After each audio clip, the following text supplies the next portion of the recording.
So half-time scoreline then, confirmation of it, 10-0 it is. Andy Capistano is downstairs with Louis de Kock, the owner of Wildeklawer. Well, we're watching some tremendous rugby here at the Wildeklawer Festival, and there's a reason why we get a chance to do that, and that is sponsorship. Wildeklawer is run by Louis de Kock, and Louis is alongside me now. Welcome, Louis. Thank you very much, Andy. It's very nice to be here. And it must be gratifying to you. This is year number 5, and it's obviously gone from strength to strength. Yeah, and I think it's very special for us. I think we as a company like performance, and I think we believe that we in South Africa need excellence. And I think this is our contribution to enhance excellence in South Africa, especially with sport. And I think we would like this to grow and grow, get stronger. And I think we can see in the teams and what's going on that I'm pretty sure that we play a good role in enhancing our excellence in South Africa. Now, we're standing on the side of Goldstone's rugby field, but of course there's lots of netball going on, and let's talk a little bit about that. Yeah, I think the netball is quite an interesting thing. After 2 years, I noticed that the girls also need exposure. There's also excellence needed in netball, especially even probably more. And that's why we've decided to bring a little bit of color into this tournament. And I think this was a very good movement. And today I think we play a huge role and hope to play a good role in the future for even netball in South Africa. Thank you very much, Louis, and good luck for the rest of the week. Thank you very much. So Louis de Kock, then the owner of Wildeklawer, doing his lot. And Wildeklawer very much have spoken to about the importance of sport and the importance of growing people and developing excellence in our country. And as Andy Capistano said, you know, where would we be without support and sponsorship in our country in sport? Really, really important. There's some of the netball girls that was mentioned by Louis de Kock, and great that they get the opportunity too. It's almost like a sister sport of rugby in many ways, isn't it? It has definitely become like that. Not as aggressive though. Definitely not, eh?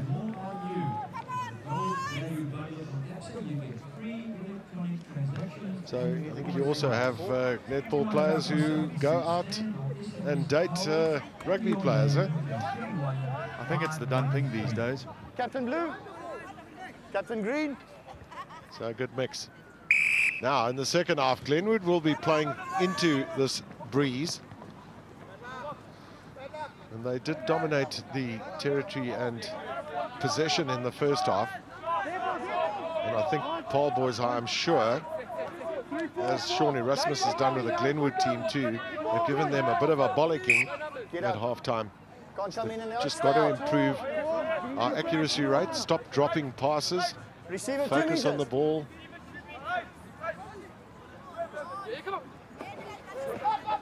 Tap down to Stevens.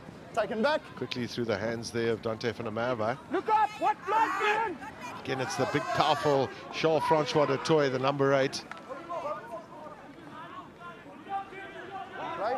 It's those final passes that are not working ideally for Paarl Boys High.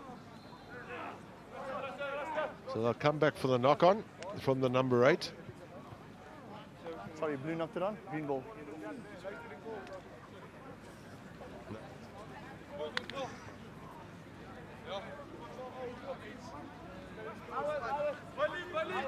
It's coming. Hookers, take your mark. Green ball. Jaco Kutsia, last man up and last man to the scrum. Just getting an ice pack on the back of the head. On my left, don't take up my space. I'll give you your space. First half, Glenwood scrum took a bit of pressure. Hopefully they'll get it right to get some quality possession for their backs. They need to do something and try to get back in this game. Remembering in the first half, they missed 3 kicks at goal. So they could have been right in it at this moment. Yeah, we spoke in that first game about the importance of goal kicking. Can the players make it count? Corner for Mark had one difficult one. The other 2 he would normally crack over. High tackle there on Nkomo. Referee playing advantage at the moment. This is corner for Mark. Roll out, tackler! Advantage for the high tackle. So there's advantage still for the high tackle. Now this is going to be a fair distance out.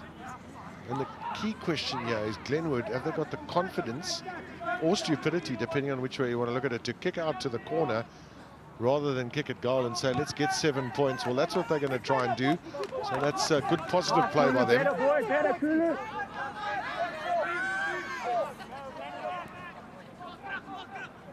Shaw fronts for the toy, definitely going in high. Not particularly dangerous, but it was a high tackle, definitely. You have to go around the hips at schoolboy rugby, or any rugby really. You have to put the guy on the ground. Out from Kwazi Kiniele. Now they're using the width of the field this time, Glenwood, and found some space with Vermaak. That ball was knocked down, yes, still, and there's a try. It will be awarded.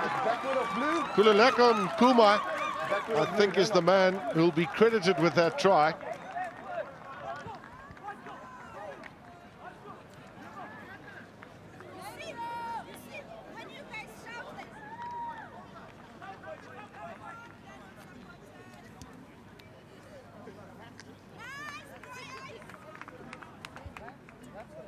Corner for Mark. The ball definitely got hit down by the number 14, Daniels. And Nkuma picking it up and going over for a fantastic try in the corner. Glenwood needed that. They needed to get back into this game. It started from a penalty. They kicked it out, got the line out, maintained their possession, and then played really wide and went in for a fantastic try in the corner in Kumu. So will it be fourth time lucky for Corne Vermaak? It's not an easy kick. He won't be troubled by the distance. All a direction.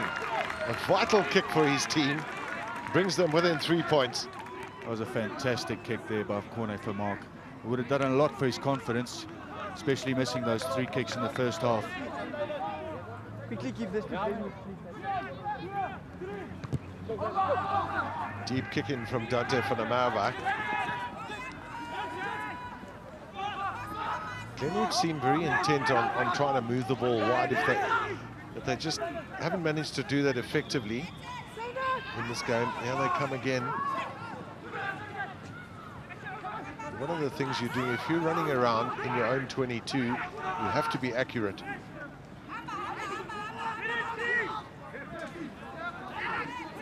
Slowly working their way up. And opened up some space, but oh, that would have been an interesting finish. They're going to come back for a forward pass.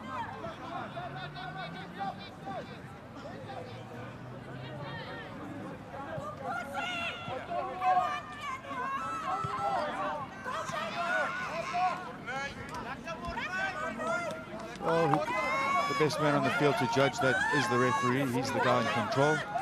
And that was Judge Ford. Touch and go decision. But now it's scrum down for Paarl Boys High in a favourable position on the field. Scrum. Wow, this is a great position. This time it's them that use the width of the, well, look to use the width initially. Good running from Leon Boshoff. It seems like that rhythm's starting to come now for both teams. After that really shoddy first half. Fanamava. Just not picked up there from Daniel du Plessis. It was a valiant effort, I must say. Very low pass, he almost got it. But unfortunately knocking it on the number 2, Daniel du Plessis. But I have to agree with you, Gavin. When you play in your 22, you have to be precise. And Glenwood put themselves under pressure there with the forward pass, and Paarl Boys High had an opportunity to attack. Let's see what Glenwood does now. Are they going to kick out into touch, or are they going to try play from here? Yeah, because they have the put into the scrum, so at least that's a positive for them. Well, they've gone and lost it. And the chance here. Some good, strong running there from Dylan Daniels. Will they work the blind? Ball's a bit slow in coming out. They've got a penalty. You are legal, first infringement, not rolling away.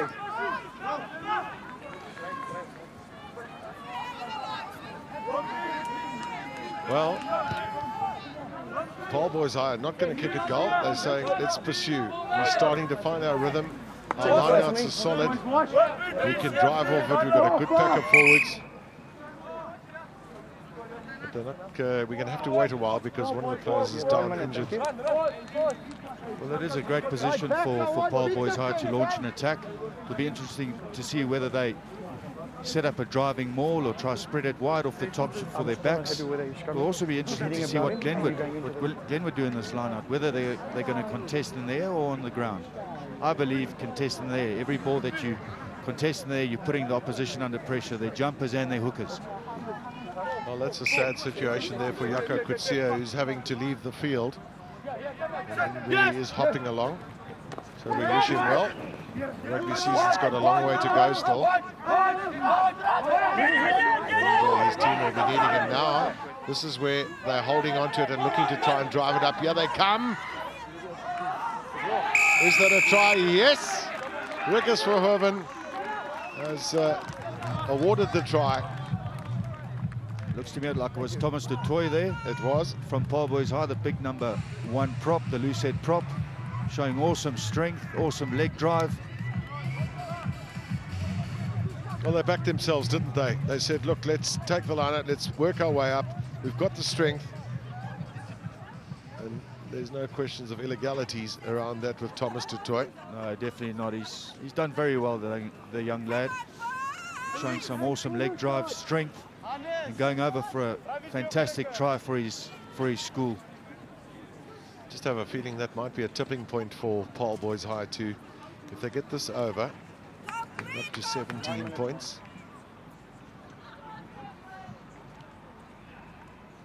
Oh dear, kick it. You've got to kick it quickly. There was a huge charge there from the Glenwood boys. Now, how often do you see a charge down? Well, we've seen one in Super Rugby, haven't we? I was just was going to go there. Brian Abena, obviously these boys have been watching their Super Rugby and picking up from their heroes. Confirmation as well that Kevin Durant is on at number 8 for Jaco Coetzee. Number 6, entering from the side. Entering from the side.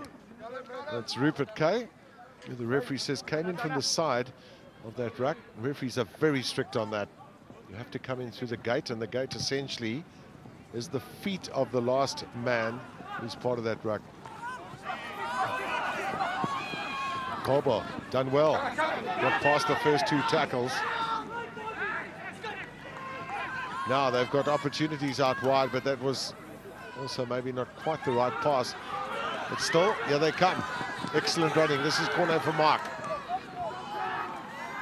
No offside, only a tackle. Dummy pass there from Seth van der Jeffer. Just they sense this is often when you're at your most susceptible, when you've just scored points. You relax a little bit and the opposition come hard at you. Roll out. Nowhere through for Curtis Jonas. Rupert Kay wanting to make up for his indiscretion. And then Koos Trudeau, or I should say Trudeau, I think that's how you say it.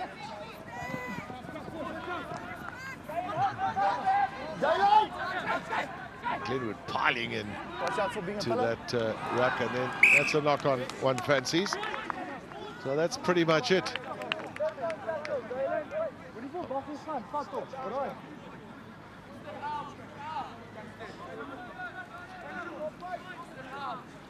Almost seems the last couple of minutes a bit of frustration creeping into the Glenwood boys' play. They've given a few penalties away, entering from the side, not on their feet. Look at this charge down. I just got fantastic. The feeling, Wim, I was like willing him, kick it quickly because they're coming at you, you know. The charge of the Light Brigade. Scrum.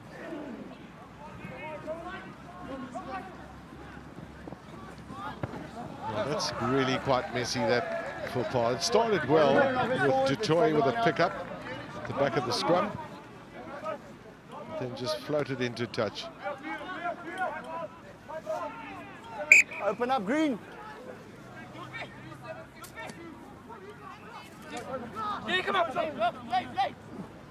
So lovely take there by Captain Mazabuko in the line out, but it wasn't in straight. making a few unforced errors, Glenwood. It's the second lineup they've thrown in that's not on straight, and it's just causing a turnover ball and a scrum for Paarl. And they were in a favourable position on the field, you know, to launch an attack, to try to get back in the game. I just got the feeling at halftime that both these teams have maybe put a bit of petrol in the tank. And certainly the second half has been better than the first. Still some basic errors and chances being offered. Here they come. Glenwood in the form of Morne Hubert, who's had very few opportunities on the right wing. Captain Mazibuko. Advantage. And we've seen very little of Adima as well at number 5 for Glenwood.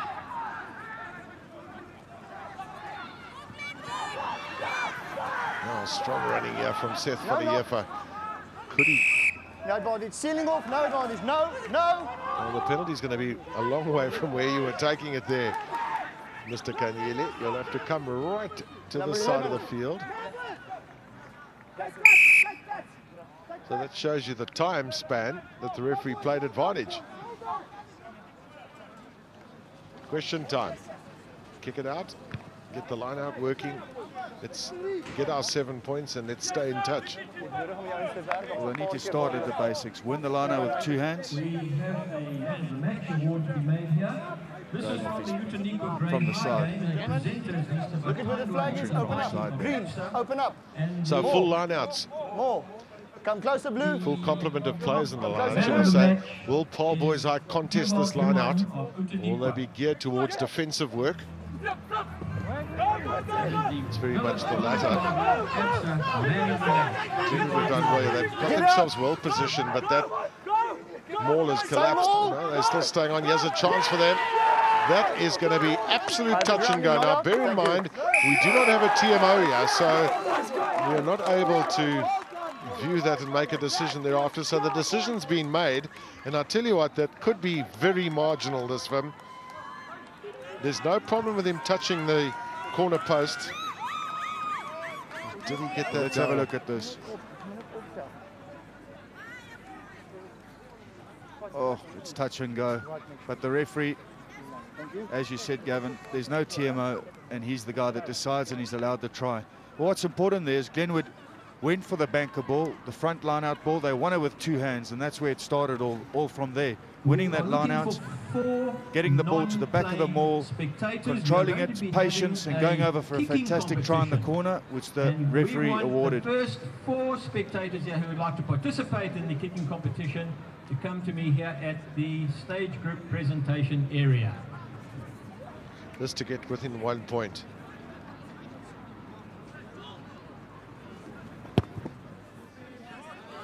Well, he's put those kicking boots on then, Corne for Mark. After missing those first 3, he's now slotting them.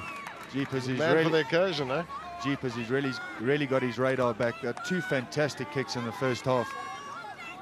In the second half, right from both touchlines.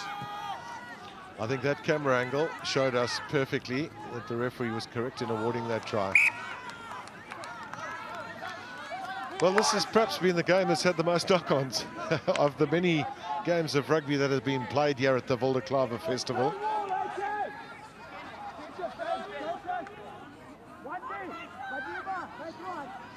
Bad error.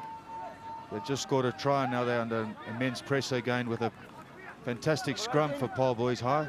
In the centre of the field, they've got attacking options left and right. They've loaded the right-hand side, so it'll be interesting to see where they're going to play. Well, they've got Fernand Vers standing alone on the left wing. He's the guy who scored the first try. Very nippy little runner. So he's got space to work in. The scrum's wheeled in the wrong direction for them, but they still attack the right-hand side using Big Leon Boshoff. No, it's off the knee. Oh, has this been turned over? No. Still Boys High, as they call them. Still very much at it. Use it. No. Here's a chance now. They've got a big chance here with Daniel Du Plessis carrying it up. Can the other forwards come into play? Can they ignite the backs? They outnumbered Glenwood. 5, advantage. Du Toit staying on his feet. They know they've got a penalty coming their way. And when I say coming their way, coming the way of Paarl Boys High. And this is going to be also from slap in front. Number 4. I just, you know, find that You need to be both feet behind the last feet of your team. scrums are such a good attacking opportunity these days in so many ways, especially if you're in the middle of the field the line, too. gentlemen, But they're on the going to line. tap and go, these guys. And they've got the full complement of forwards very much at it. Millimeters short. Here they come again.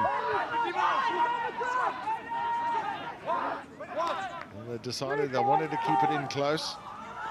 They're over the goal line, but they can't get it down. Oh, that's great defense, that from Glenwood. Brilliant play by them.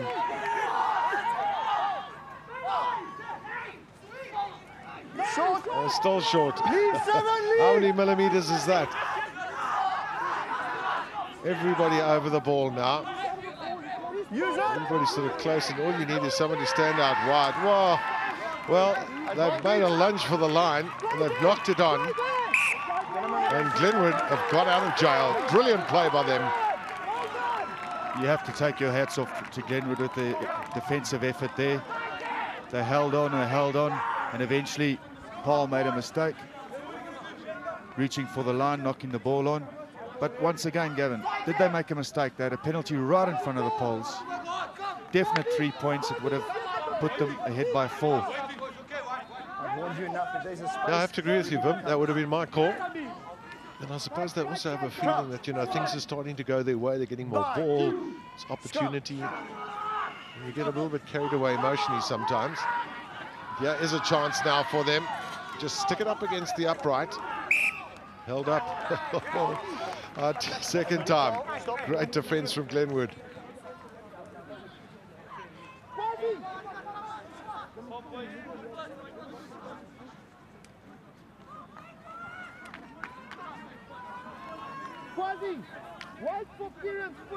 Jeepers, he ran straight into that pole there.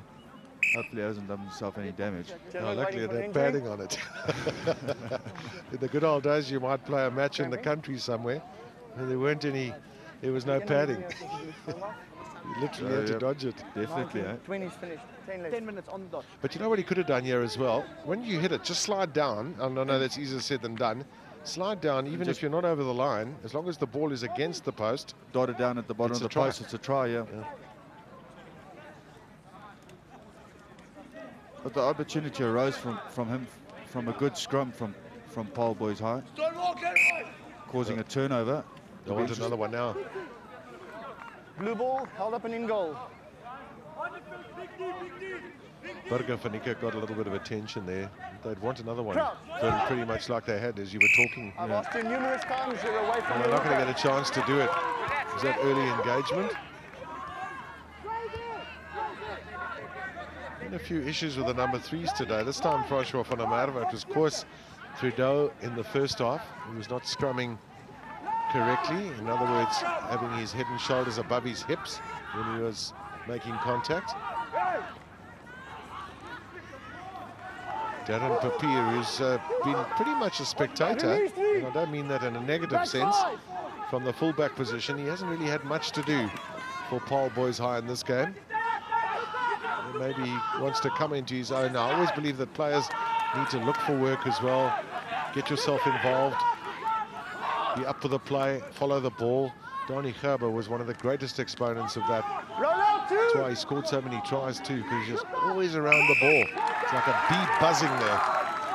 And again, Wildeklawer, just look what it means to them as well. All that great defense on their goal line, now winning the penalty to get them back into Paarl Boys High half of the field.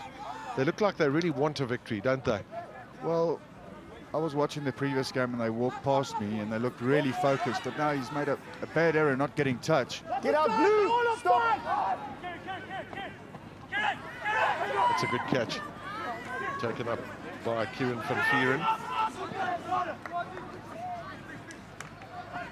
Oh, Curtis Jonas.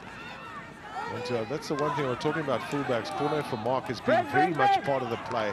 He's got himself involved with those runs and drives. This is great angle running there from Nkobo. Still they come, and into touch they go. Well, I tell you what, that'll count as 90 of the most important meters that they've worked their way back through in this rugby season of theirs. Because if they had given away 7 points when they were down on their goal line, it could have been really problematic for them. Definitely. They did really well there. They got a penalty. Had a bit of a mistake not getting his touch.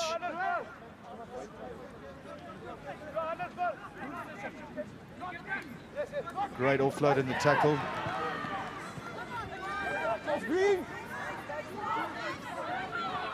Glenwood finding a little bit of latitude was Vadima.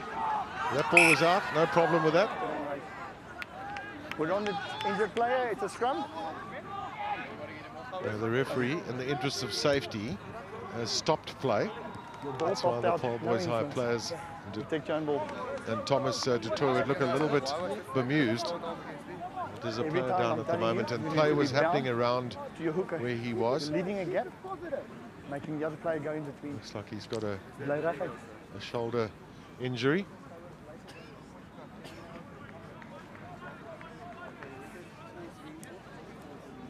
So funny here, Seth van der Heever will go off, and on will come a familiar name, Michael Teichmann.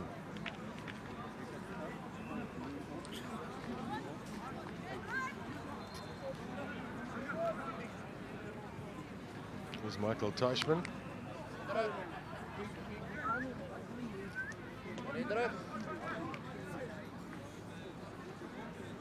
I thought the Teichmanns all went to Hilton, didn't they? Or to Michael House. Where was Gary Teichmann at school? Was at Hilton, I think, wasn't he? He was at Hilton, yeah. Well, let's hope that Seth van der Heever has a speedy recovery.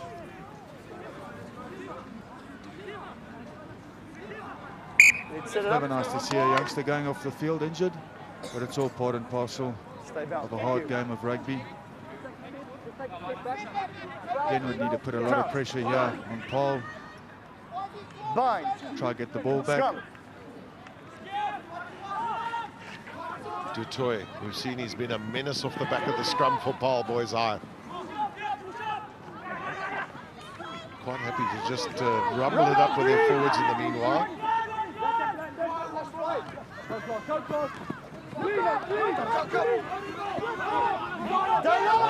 Glenwood have defended very bravely at times in this match, none more so than in the last 5 to 7 minutes of actual play.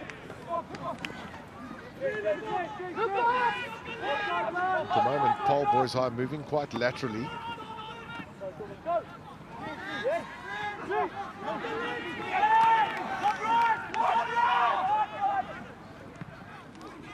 That's excellent play there. Daniel du Plessis just getting those vital couple of meters going forward, gets the players on the front foot. He's scrum off, or rather Dante van der Merwe's 12 doing the same. But they've gone off their feet at Paarl Boys High. So again, Glenwood get an opportunity of some relief. Really important that Glenwood find their touch now so they can create a quality attacking opportunity within the Paarl Boys High half.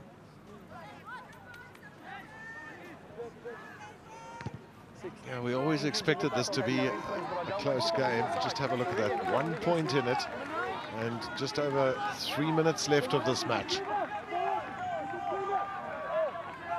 So, Kanyelihoff and Carl Gerard is on in the scrum half position. Just a couple of minutes of play for him. A nice opportunity to have a run. And first touch is not the best for him. The referee says it went backwards, so there's no issues with that. Getting strong, hard work there from Makuma.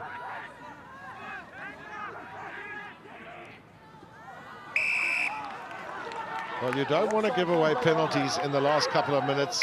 Now, can somebody kick this distance, would be the next question. We've had numerous infringements at offside, both at the breakdown and the game. Pick your discipline up. This last one was the replacement. I'll have to see him. I'll give him number now. That was number 18.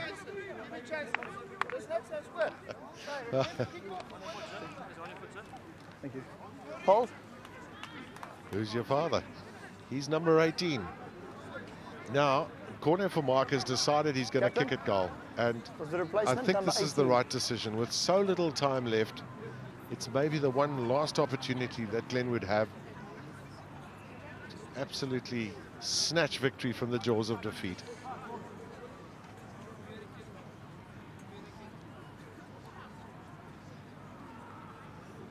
I think his biggest question will be distance. Kicked well in the second half, but not this far. There's no issues at all with the distance. He has been such a hero in the second half, has corner for Mark. And into the lead go Glenwood. That is a fantastic kick, showing great big match temperament right at the death here to put his team ahead by 2 points. Just well look done. at that. Just look at their faces. They're ecstatic. Well, we said it, Vim. They looked like they really wanted it. That kick, that's gone directly into touch from the kickoff, so they'll come back to the halfway line. Well, they don't have to, but that's one of the choices, and that's mostly taken. And Glenwood really just have to be careful they don't try and run down the clock. But more than 1 minute. And then next up, after a couple of minutes break, you'll be back in Wildeklawer action with Bullant Landbou up against Noordkaap. And if you don't know Noordkaap, they come from Kimberley. They are one of the 3 big schools there, along with Kimberley Boys High and Diamantveld. Well, for Mark, the same man who kicked that wonderful penalty in possession, but he was tackled and he had to release the ball. So Leave the ball! Paarl Boys High will... Leave the ball, get away. The key question is there time for us to kick downfield? Is there time for a line out? Firstly, you must kick it out, which Dante van der Merwe has done. If Mark gets tackled, what he has to do is release the ball, let it go, and then recollect it up to continue. Unfortunately, he didn't do that, and that's why the referee gave the penalty. Paarl Boys High with an amazing attacking opportunity here. Oh, but Glenwood have stolen, and it's also a not straight throw. Last move. It's the last move. The referee's told the players. So Glenwood need a powerful scrum here, secure enough to allow their scrum half or their fly half to kick it out, and with that win the match. This is a vital scrum for Glenwood, the most important of the game. Every scrum is important actually, but this is really important for them to get a good ball and to get that ball out because time is up.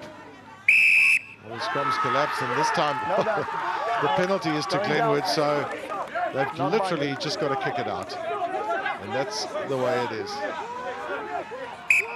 Get 10. Your mark is 10 meters, get back. Oh, the front row is always... There's a huge amount of frustration there, Vim, I'm sure. Definitely. But I have to say that is a well-deserved victory for the courage and character that they showed. Look at the substitutes running on the field. They're all ecstatic. Well done, Glenwood. They are so happy. Fantastic win for them. One of the players on the field there are busy crying. All very emotional.